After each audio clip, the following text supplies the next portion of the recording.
You're tuned into All2ReelToo. Be sure to subscribe, download, share the show with a friend, and stop by All2ReelToo.com for our social links, Patreon, and TeePublic store info. Hi, I'm Chris. And I'm Jeremy. And I'm Fergal. And we're from Movie Smash. Comic book movies are having a golden age right now with the MCU. Movies based on comics aren't necessarily a new thing, but they're a big thing. Join us every other Tuesday on Movie Smash. We explore these movies and find some hidden gems. Every other week, we revisit some of the best. And some of the worst movies based on comics or graphic novels. Was Green Lantern as bad as you remember? Heck no! Is Time Cop the most accurate time travel movie ever created? Absolutely. Was Mystery Men way ahead of its time? Should they be revisited? Should they be forgotten? Join us on Movie Smash and find out. Listen wherever you find your fine podcasts.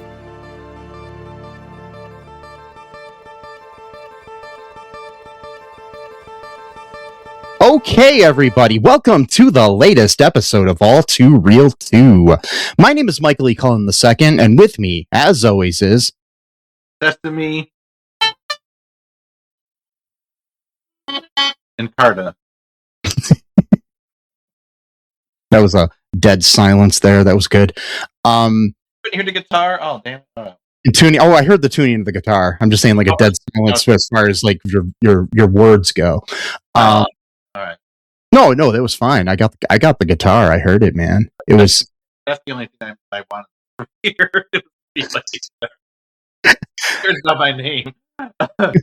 So today on this episode, we're going to be joined, or as I should say, I'm going to be joined by Keith Coogan, who's known for classic films like Adventures in Babysitting, Don't Tell Mom the Babysitter's Dead, Toy Soldiers, many other things. He's also the grandson of Jackie Coogan, who played Uncle Fester on The Addams Family. We talk about his family, about acting, and about what he's got going on now, what he's been up to. It's a fun look back at the nostalgia of the 80s and the 90s and whatnot. Let's check that out right now.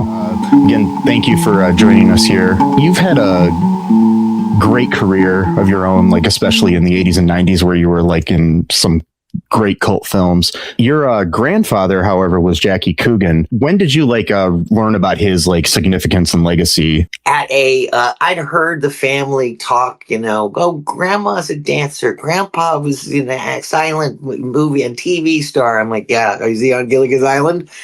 They're like, no, he was not on Gilligan's Island. I don't care. And Addams Family, I don't think it had really hit my radar. It was in black and white. I don't know. Yeah. So around 8 years old, they had a screening in Los Angeles for The Kid. Yeah. And they had, all these adults came there and everyone had to get dressed up and everything go down. I promptly fell asleep during the screening. But I realized they said that my grandfather had the screening of The Kid, fell asleep in Charlie's lap to his own movie. So it runs with the family.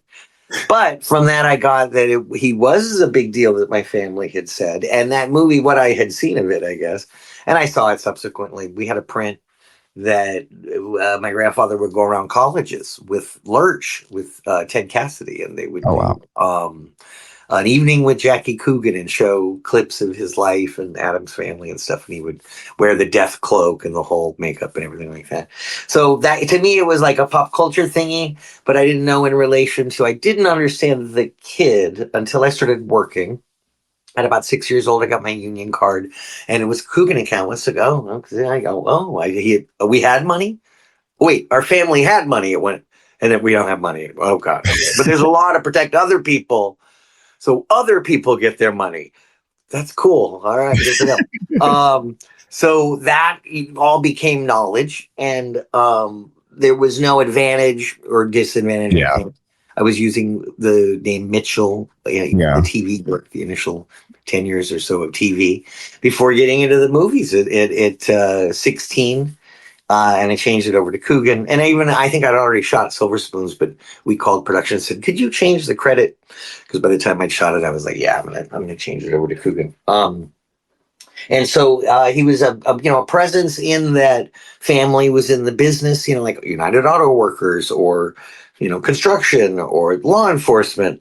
And so there's a generational passing on of what they can. A lot of it is really experience, and times change so quickly that, what is relevant on a silent movie set might not be relevant on an after school special. Yeah. Did you know him at all, or did you? Oh yeah. Yeah. We visited a lot. They lived in Palm Springs. And then the summers were so hot, they would come and just spend the whole summer with us, either renting a place close by or staying with us at one point. And I was 14 when my grandfather passed, so I got a lot of really good time with him. My grandfather passed around the same time, and he was like my best friend. So I was pretty, devastated by that. So it kind of shook me up. So your first movie was Adventures in Babysitting.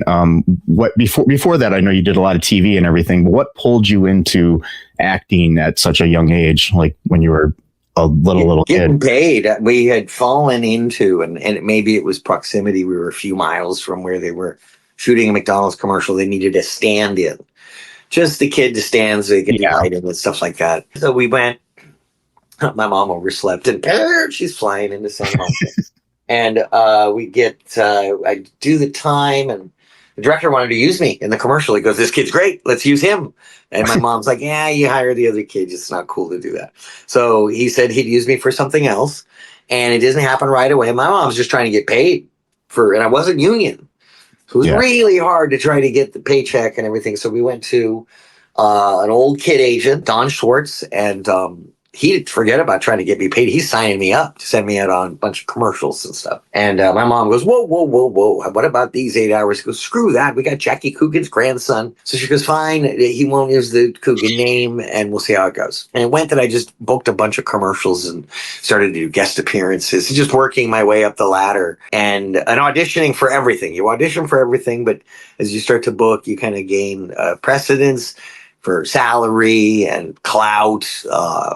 There's a Q rating in Hollywood back then amongst TV. They just ask people your name, or they show you a picture, and people either go, "Oh, I know who that is," or they don't. And I was on TV a lot as a kid. Might have blown some chances to be on some of the films with directors that prefer to work with people that are undiscovered yet. So by the time I'd done the Waltons at 9 or 10 years old, I was not undiscovered. And it was interesting because I don't think people knew what kind of an actor I was, because in Waltons, it was kind of a drama. Yeah. And I was a brat. I was a big brat. So it's fun to do. I don't know. I didn't fall into the beefcake, cheesecake, handsome guy. I'm kind of a nerd, a dork, a dweeb, a geek. And so auditioned for those kinds of roles. I hear you. That's how I grew up. I mean, I grew up on all those types of shows because I was born in the late 70s. I watched a lot of those shows. I know you were on Knight Rider and things like that. I remember watching that as a kid all the time, loving that show. Me too. I love Knight Rider. And it hadn't aired yet. It was only in a couple of the sci-fi or, magazines. Yeah. And so I was very excited to take part in Knight Rider, and, cheesy show for the time, but just the concept of a car that can talk and is self-driving. Totally science fiction. That would never happen. Yeah, it did. It did. Yeah, a lot of things on shows like that are like, man, I've got a Star Trek t-shirt on right now. Predicted a lot of the things that we've had now, which is interesting. Yeah. So yeah. And with Spider-Man. Yeah. I almost wore my Spider-Man shirt today, ironically, but yeah. Star Trek is pure tech. Let's try to kill God. And Star Wars is pure faith. Let's try to find the balance of the Force, and it doesn't matter the tech. I always get the question, like, which do you prefer? And I'm like, I like both of them. It's possible to like both. So, well, yeah, because the foundation of Star Trek, I grew up with the TV series, the original TOS, the original series, and I didn't know the difference between what season. I knew ones I liked. I liked the one with the little pancakes on the wall that attacked everybody. That was cool. Tribble, maybe I like the Tribbles one, but that guy is just so annoying.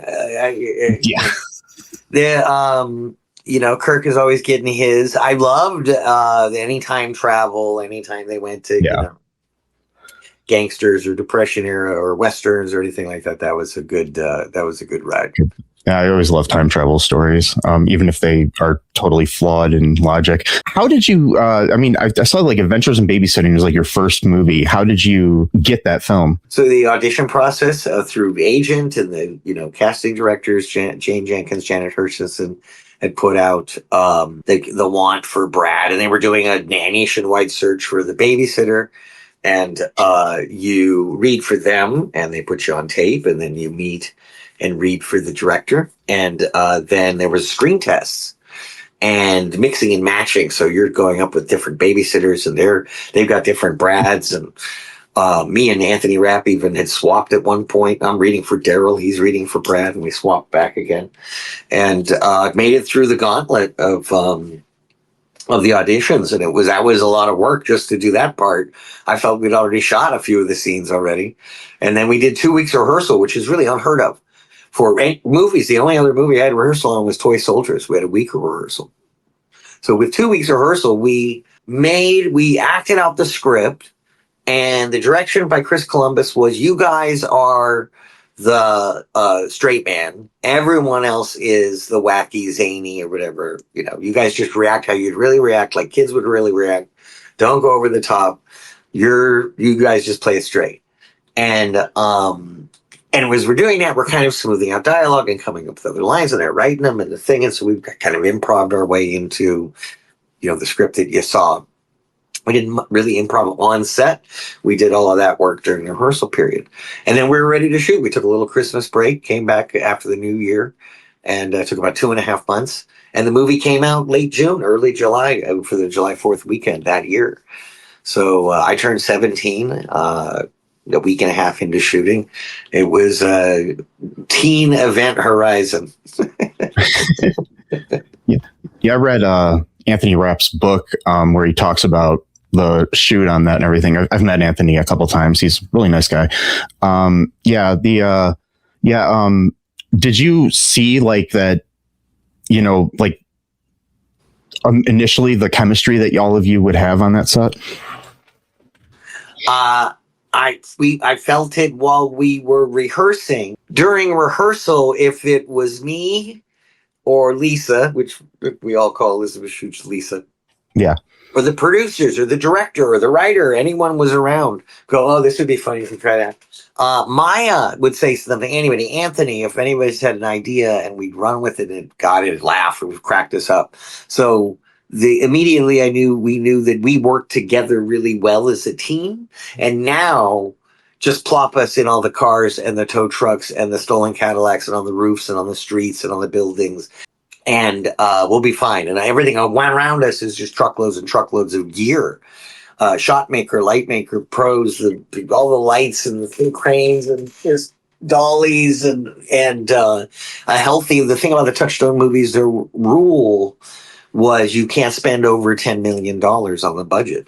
And so, that was at the time what you call medium budgeted. Stakeout, Splash. Yeah, Ruthless People, Outrageous Fortune, all Touchstone movies and all made within that $10 million budget range. And so the reason Chris Columbus chose Adventures in Babysitting to do as his directorial debut was because it had a modest scale. Cars and trucks and streets and kids and buildings. Yeah. Didn't have a lot of explosions or spaceships or anything like that. So it was a manageable scale. But it was still a lot of cold night work. It's hard to believe that was his first film too. It's just because it just gelled so well together. Everything. I watched it again the other night. I watched that, and then I watched Don't Tell Mom. The Babysitter's Dead. I watched those just to kind of brush up. Hadn't seen them in years, but they both hold up so well. Thank you. I think that it's movies from that era tend to I think there's some that don't hold up, but most of them tend to hold up from especially the teen films of that era. What was it like on Don't Tell Mom? Did you feel like the same kind of chemistry on that set and everything? Sure. You're not all stuck in one hotel because you're on location. So it's more, it was shot in LA. and everyone has their own things to do after filming or before filming or whatever. This was, I think there were so many high concept movies of the 80s about parents leaving town and the son just screws everything up, that they had pitched it at that time, right after Risky Business. And it took a while to get it made. Yeah. So by the time it came out in 91, it turned into that, a teen escape fantasy. Of course, the premise is that if it was a girl, everything would be better by the time the mom came home. They have a whole family of kids that can go through an arc of being on their own. And the title change, if they hadn't changed the title from The Real World, which is what my script says, then they did a list of 100 titles, gave it to kids. They go, what movie would you see on this list? And most of the kids picked Don't Tell Mom the Babysitter's Dead is the movie they'd want to see the most. And so, thank you, kids. And then cult, I appreciate any sort of cult moniker. I appreciate cult movies. Humbly, it's tough to accept that anything you do is cult. You do strive, of course, for mainstream and for, thankfully they made money, which sometimes cult, you have to say it didn't make money. But what it did for the cult, it's kind of like Office Space, Office Space made its money on video eventually. Both eventually Babysitting and Don't Tell Mom Babysitter healthy, cable runs healthy, VHS and DVD runs, and still play on the cable. And what's left? How many people still are on cable? Like 45% of the country. And I don't have cable. And on streamers. And I love it. People celebrate the anniversaries every year, and occasionally there's cast reunions for the movies at the autograph convention. It's always great to see the cast in those situations. One of your movies that I watched a lot as a kid, and I had the VHS of, was Book of Love. Yeah. Yeah, I think it's a little underrated of all the films that you've done. I don't know why, but I really liked it. I mean, it's obviously a movie they probably couldn't make today because it's kind of, with the sexual, aspect to it or whatever, but yeah. There's some pretty ribald stuff on Netflix and stuff now. Yeah, I guess they could make it. It just wouldn't be mainstream as much as that was at the time. I mean, it wasn't like mainstream, but it was released in theaters. I don't know necessarily if they would do that nowadays. No, the economics are different to put something in so many theaters, and it wasn't in a bunch. It didn't make its money back. And has been hard to find on cable or DVD or stuff. But Book of Love can be bought, purchased digitally or rented or whatever. And it is Peter Deming, beautifully shot, shot House Party and a ton of the New Line Cinema movies. Rachel Talalay produced, and she had directed Freddy the Final Nightmare and Tank Girl. And she said it was funny. She'd tell Robert Shea, that's it, cut it for the night. And Robert Shea was like, we're going to do a shot with the crane and we'll wet down the street. She goes, we got to go. We're over budget. And he goes, she goes, I'm producer. And he goes, well, I own the studio. So she goes, why'd you hire me? What was the point of hiring me? So he got everything he kind of wanted. And then he'd have an annual party every year and raise a glass to be like, all right, we've lost $1.2 million on Book of Love. But Bob was the papa. He was Dr. What's the wizard? Mr. Wizard? Yes, Mr. Wizard. Mr. Wizard, yeah. Yeah, he'd come up and, hey, kids, we go, yes, Mr. Wizard. And he would explain the experiment. I want this and this and this. And we go, yes, sir. And he was definitely the captain of that boat. Me and Chris Young just wanted to make Bob Shea really happy. Yeah, he was definitely a legend in indie film and what became of his prime. Yeah. It was the house that Freddie built. But then also during rehearsals, he goes, can I show you something? We're like, hell yeah. Sit next to all these Freddy arms and head pieces and stuff. And he puts on a trailer for the Ninja Turtles movie. And it's got the whole lip sync and everything that's really good. And our jaws hit the floor. We're like,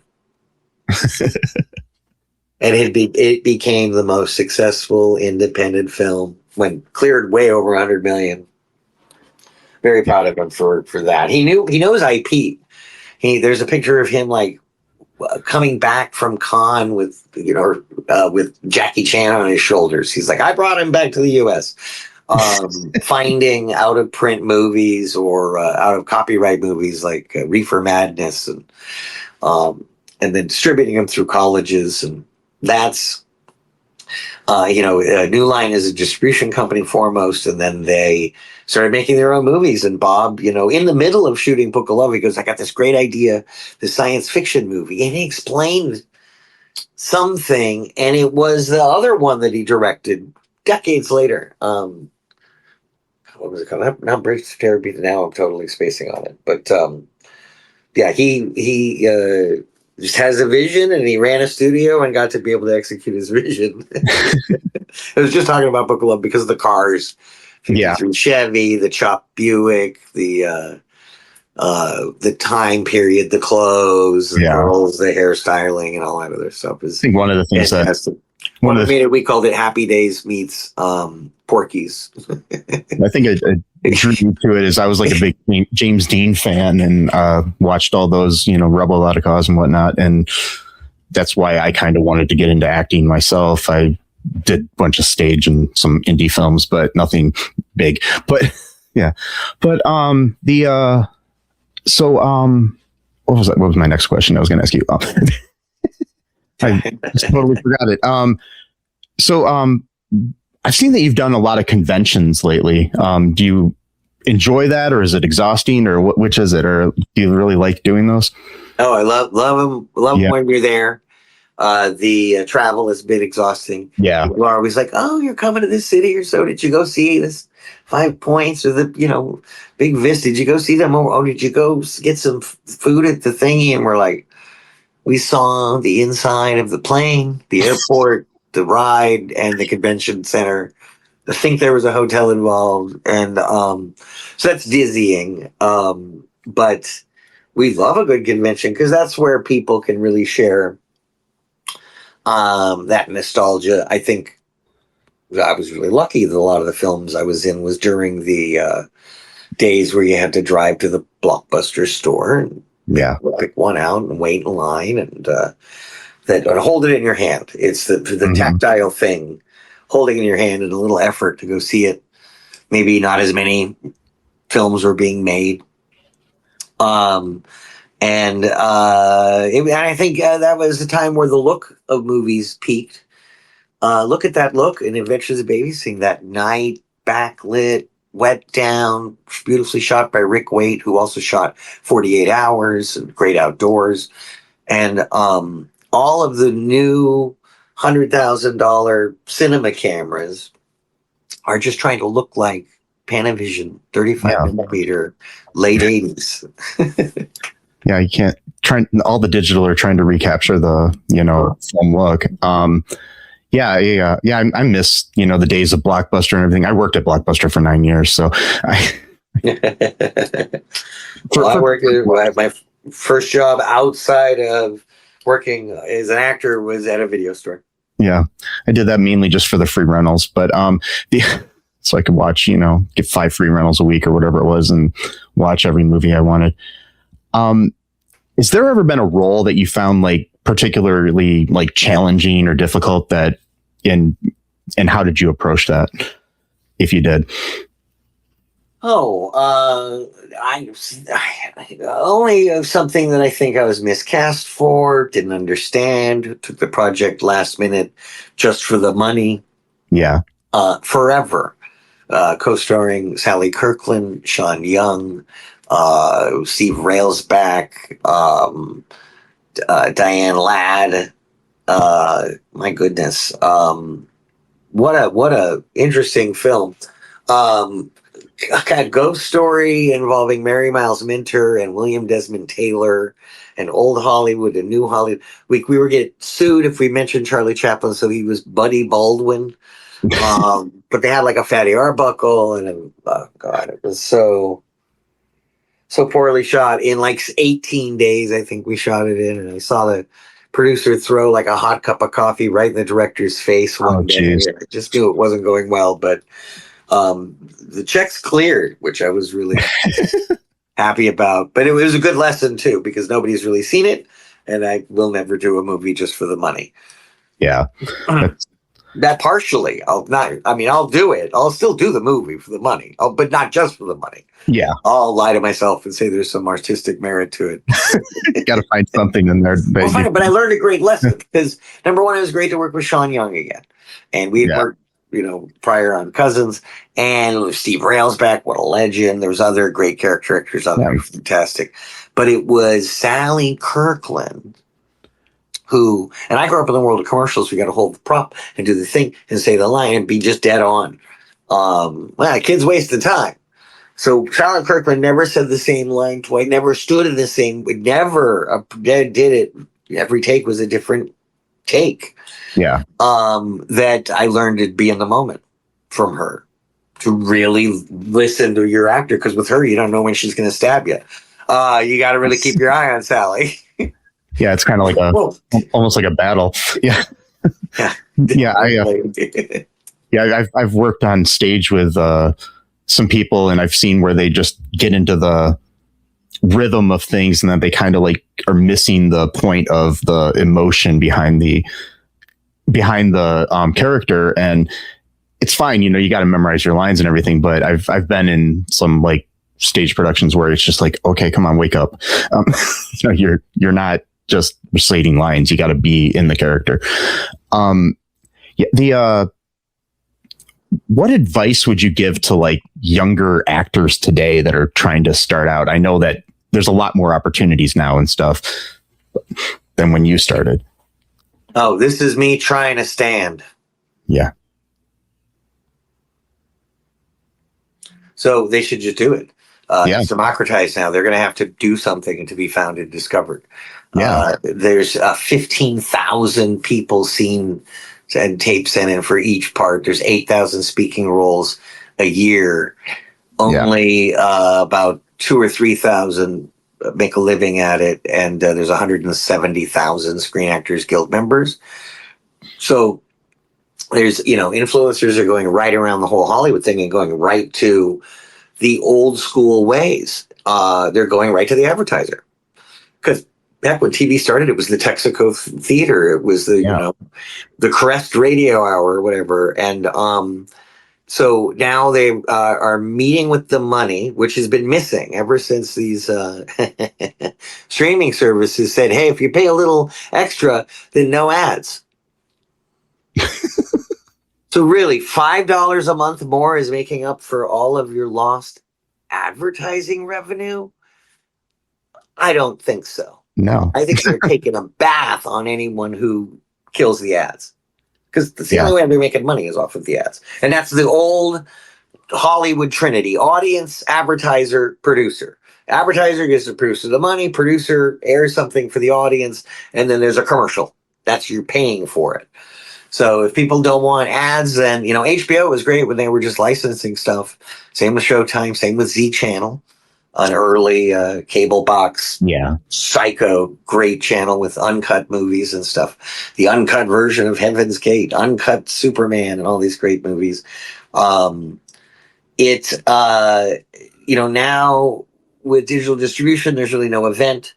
I know that studio heads know that there's a difference between a movie with movie stars that was in a movie theater and promoted as such. Yeah. That has a value when it hits streaming.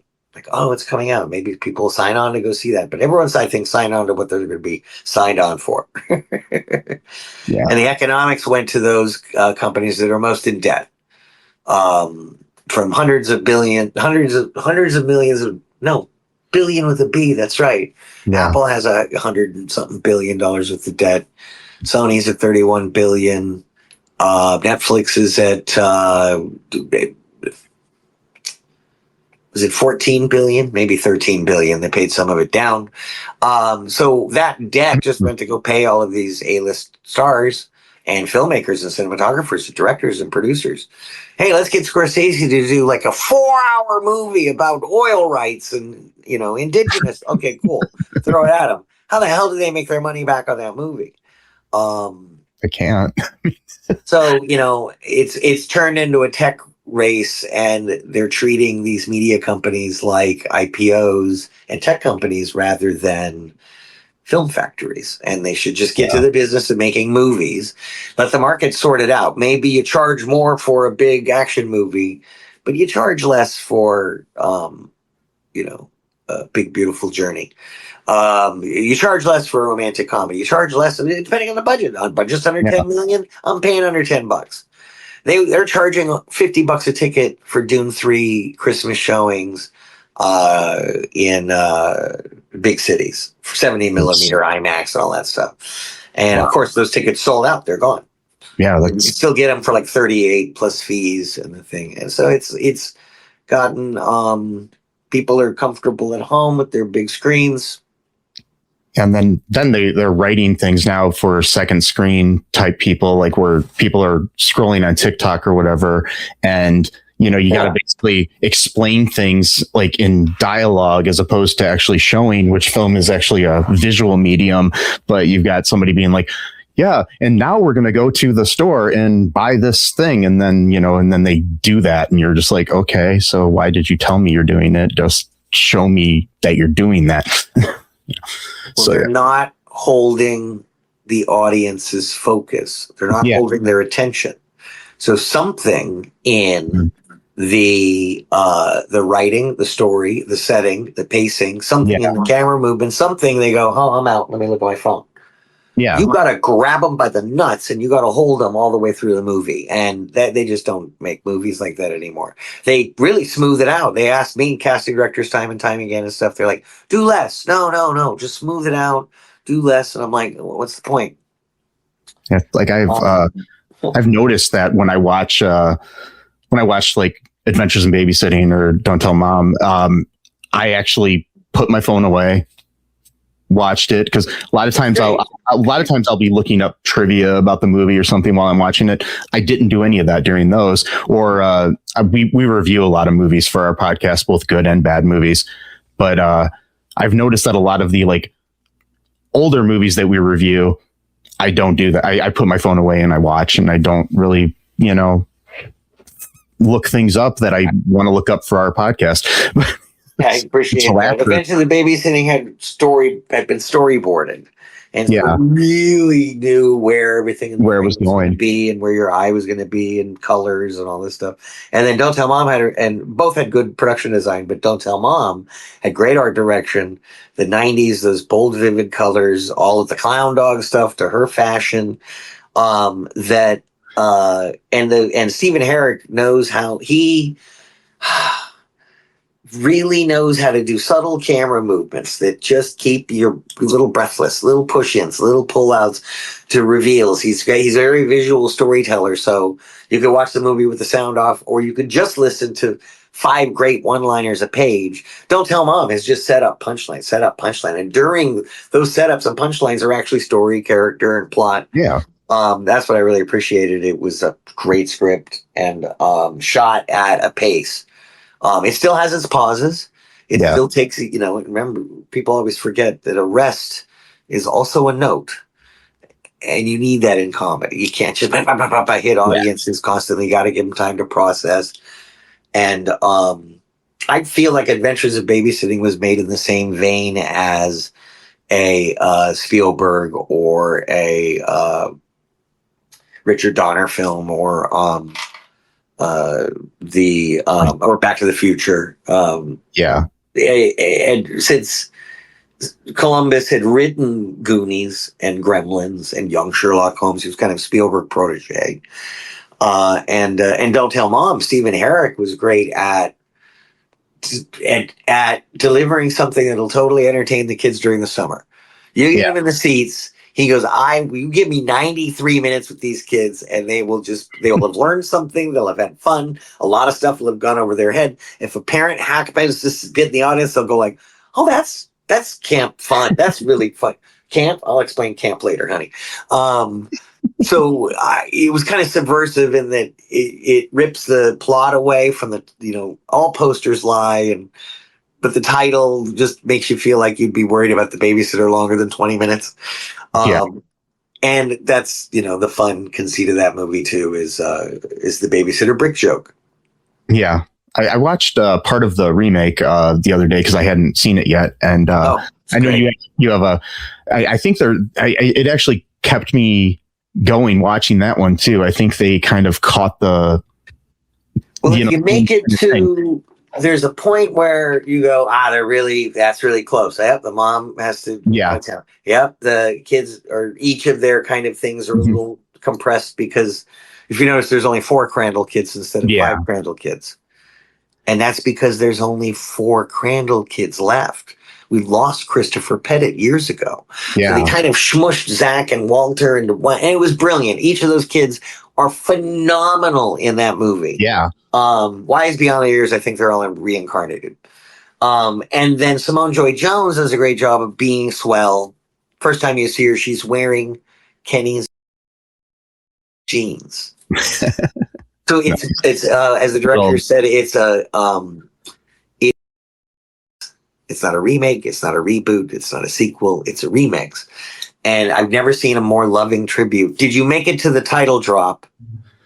Yeah. Where they actually go to dump the body. They're gonna go and they put it in the car instead of hitting the tree, it goes into the woods. Yeah, I made it made it a little bit past that last night, and then I got tired and I had to go to bed. It was nothing about the movie, it was just my sleep needing. In that moment when they dump the body and they're driving back and the music's playing and that's when I go, they're going to make it its own movie. But then in dialogue and characters and plot, they shot it in the same house. They have the 3 cameos, I think 4 cameos from original cast members. It's a great retelling. At one point, Babysitter comes in to yell at the kids. She pauses the TV, and on the TV is Joanna Cassidy at the fashion show from the original movie. Nice. Yeah, I think it was great. I mean, I saw the scene with you towards the beginning where Miss Pat is like going crazy there, and I love her. She's hilarious. So yeah, it's great. So, what are you working on now? Speaking of, I'm cutting the making of. It is behind the scenes of a film I just finished. Really groundbreaking film. I really just think it is cinema. It is called Chicken Head, horror comedy found footage mockumentary. Nice. Written and directed by Corin Nemec. And he's also co-starring in it. Matt Florio co-wrote it, starring in it. Myself, David Faustino is in it. They are a documentary film crew that goes into the deep redneck woods to find the answers to the chicken head slayer murders. Half man, half chicken, 6.5 feet tall. And just, terrifying, really. And I blown away by what we got done and how we did it, and not a lot of other adults to look around to. When you go, wait, hey, can we? Nobody has an answer. I'm the one. We just do it, okay? So you see people just. It was so fun. It was like, did you ever see Cecil B. Demented? Yeah, years ago. Yeah, that is a John Waters picture, right? I think so. I feel like it is. Yeah. So it felt like that. It felt like when it's a film crew, and I watched a film crew go from, oh God, another thing where it's really a lot of work. Oh God, other foods are another thing. And then I see them get into it about 3 to 4 days into it. They go crazy. We're shooting nights, and the exhaustion sets in and the humor sets into where they see that what we're doing is going to be really fun on screen. And I see them get into it. And I see their exhaustion lift, like manna, like magic bread came down and gave them energy. And it was a great script that made me laugh upon reading it. Made laugh when my wife read it out loud in the car. When Pinky read it, we were on a road trip. She read it out loud. We were falling out of our seats. And then we did the table read, and it was hysterical. So I hope that some of that gets through into the movie, and also it's a little scary. It's a great homage to horror movies and found footage films and mockumentary films. Nice. I've got some fun questions really quick that I put together here. What's your favorite musical band or artist? Oh wow. Oh, you can't do that to me, man. That's not or a few. fair. You can give me a few. That's not fair. or somebody that's underrated that nobody's heard of or something, you know. The Stones. Nice. Stones. And Beatles. I was raised on 70s funk and rock and Tower of Power, Earth, Wind and Fire, Led Zeppelin, and have seen the Stones and Robert Plant, Jimmy Page, and lived a rock and roll lifestyle, Guns N' Roses and Nirvana, and music started speaking to me around the time that I did Don't Tell Mom the Babysitter's Dead. Yeah. As he was into rock and roll music and stuff. And in the 90s, I guess it was the Pixies and U2 and the weird stuff. Actually, I have absolutely been to raves in a warehouse on the wrong side of town. Me with too. a guy in a backpack going, no, okay. I've gone into clubs with crates of records with the DJ, and I was with the DJ. But that so music is a huge part of that. I think. Yeah. People growing up, whether it's Les Miller, Les Brown, Glenn Miller. Yeah. Tommy Dorsey, or if it's Radiohead and the Pogues. What was your first celebrity crush? Maybe Lara Jill Miller. Give me a break. Yeah.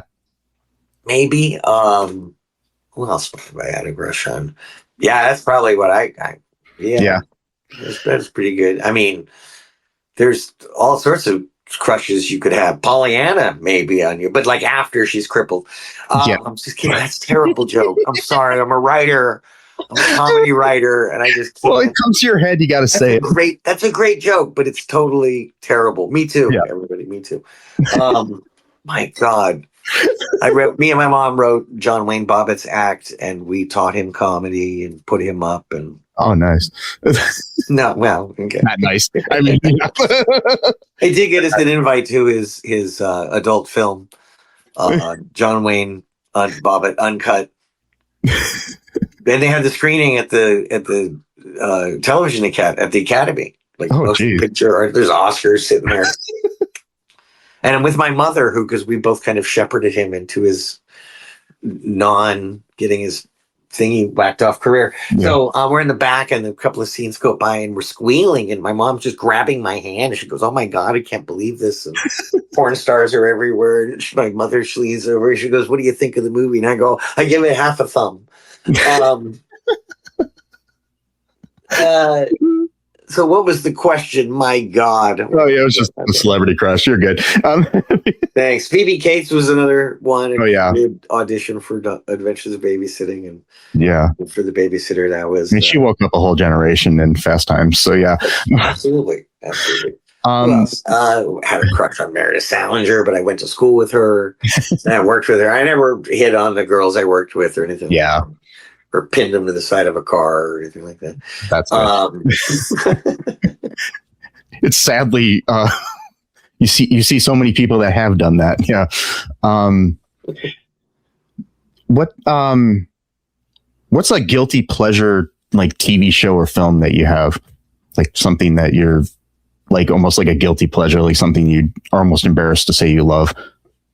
Oh God, I couldn't even begin. I don't even know. I'm not afraid of being judged. Yeah, me either. So for watching, I mean, now with the Roku, I've cut the cable, so it's just Roku, and it's got the and then all of the other streamers and stuff.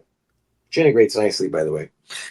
They have the channels, which are just the show channel, and that's just great to trip through. There's so many great new shows that I guess I'm not watching a lot of the old stuff. I was just watching a little Johnny Sacco and his flying robot, which is great stuff. Reading the whole lore behind that. Variety of weird stuff from all sorts of. We were on a Disney cruise, and so we were catching up, and of course we went through like Aristocats and Rescuers, but then we found ourselves watching Bedknobs and Broomsticks. And did you know there's Nazis in Bedknobs and we're on a Disney cruise going like, they won't play Fox and the Hound, but they've got Nazis in. But I don't know what the... Yeah, because I mean, you were in Fox and the Hound, so yeah, you'd hope that they did. Yeah, I was upset because they didn't have it listed in the little free movie thing on the cruise, and I'm like, hey, maybe they don't want kids crying on the cruise. Yeah, hey, love him, friends forever. There's so many Disney movies that make kids cry, though. So I know it's not fair. They're like, no, Fox and the Hound really tear them apart. What the last question I have is, where would you like to be found online? Like, certainly not a 404. At KeithCooganOnline.com is a website, and that'll get you to merch and all that stuff. And I got on Insta, Facebook, Twitter, Keith Coogan, KeithCoogan, and at a YouTube and all that good stuff up. Keith and Pinky's Hollywood Tales for YouTube stuff. And just, kind of a content creator, semi-retired, collecting my Screen Actors Guild pension for work I did over the last 50 years. It's great. Living the dream, and working on stuff like Chicken Head, which I think it'll really be like little children for me. It'll be maybe Watchmen. It'll be like a comeback for it's gonna be your Pulp Fiction. He's really good at Chicken Head. My God, Scorsese will be knocking on the door next. Where's he been all these years? Working census. What do you want me to say? Well, thank you for your time here today. I really appreciate it. Anything else you want to say before we wrap this up? Dishes are done, man. Okay, that was my interview there with Keith Coogan. He had a lot of cool stories there and a lot of good things to say. I look like crap in the video, but that's because I hadn't figured out my lighting yet. I don't know if I have yet, but that's how it goes, right? You live and learn. It's like, yeah. You go like, okay, today I'm gonna work on this lighting. Tomorrow I'm gonna eat Firefox macaroni.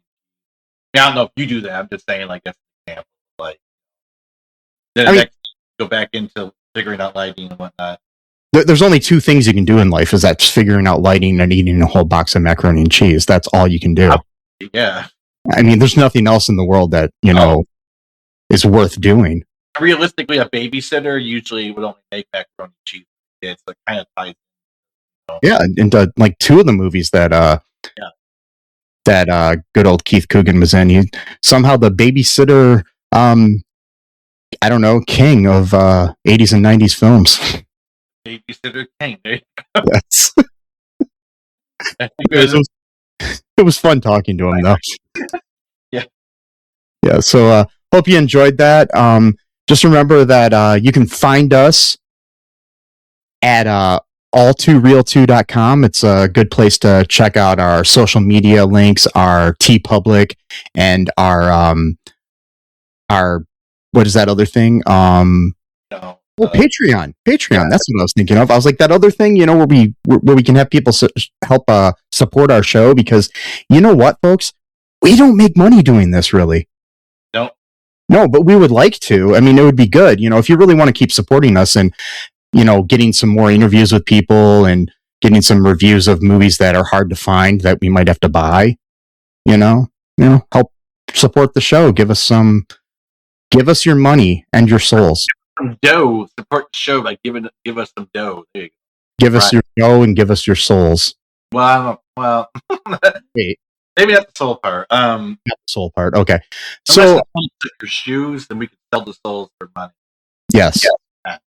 Did I ever tell you start a shoe? No. I wanted to start a shoe company called Ish. So then I could say I have Ish shoes. Oh, okay. That's kind of yeah. I know. I'm lame. But anyways, I'll see myself out. Folks, just remember that trans lives are human lives. No human is illegal. Completely random. It is. You gotta sneak that in at the end. You're like, yep, there you go. Yep. See, there are issues I care about, so that's why I want to have issues. Yeah, like I said, no human is illegal. Trans lives are human lives. Free Palestine. Fuck ICE. Yeah. And just remember that I love you. The dishes are done, man. Right. And Sesame loves you. And until next time, bye-bye. Thanks for listening to All2ReelToo's podcast, a Cullen Park production. Produced and edited by Michael E. Cullen II. Music by Matthew Hawes. Subscribe and share the show. Visit us at cullenpark.com.